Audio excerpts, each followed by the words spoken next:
మహానగరంలో America visa కోసం consulate వద్ద బారుడు తీరే జనసందోహం మధ్య ఓ సాధారణ ఆటో డ్రైవర్ అసాధారణ రీతిలో నెలకు లక్షలు ఆర్జిస్తున్నాడు.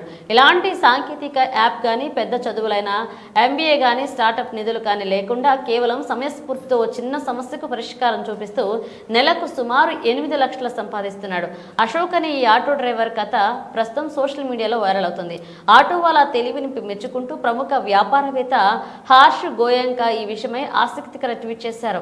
ముంబైలోని US కాన్సులేట్ కార్యాలయం వద్ద వీసా ఇంటర్వ్యూల కోసం వచ్చేవారు తీవ్ర ఇబ్బందులు పడుతుండడాన్ని అశోక్ గమనించాడు. కాన్సులేట్ నిబంధనల ప్రకారం లోపలికి బ్యాగ్లు, సెల్ ఫోన్లు తీసుకువెళ్లడానికి అనుమతి లేదు.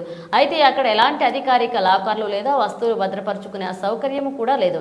దీంతో గంటల తరబడి క్యూలో నిల్చున్న తర్వాత చివరికి నిమిషంలో తమ వస్తువులను ఎక్కడ దాచుకోవాలో తెలియక వీసా దరఖాస్తుదారులు ఆందోళనకు గురవుతున్నారు. సరిగ్గా ఈ సమస్యని అశోక్ అవకాశంగా మలుచుకున్నాడు. సమీపంలో తన ఆటోను పార్క్ చేసుకుని ఇబ్బంది పడుతున్న వారిని గమనిస్తూ, సార్ మీ బ్యాగ్ ఇవ్వండి, భద్రంగా ఉంచుతాను, 1000 రూపాయలు ఛార్జ్ అవుతుంది అంటూ వారికి తన సేవలను అందిస్తున్నాడు. అత్యవసరంలో ఉన్న వారికి అశోక్ మాటలు ఎంతో ఉపశమనాన్ని కలిగిస్తున్నాయి. ఇలా ఈ బ్యాగ్ హోల్డింగ్ సర్వీస్ ద్వారా అశోక్ ప్రతిరోజు 20 నుంచి 30 మంది కస్టమర్లు లభిస్తున్నారని సమాచారం.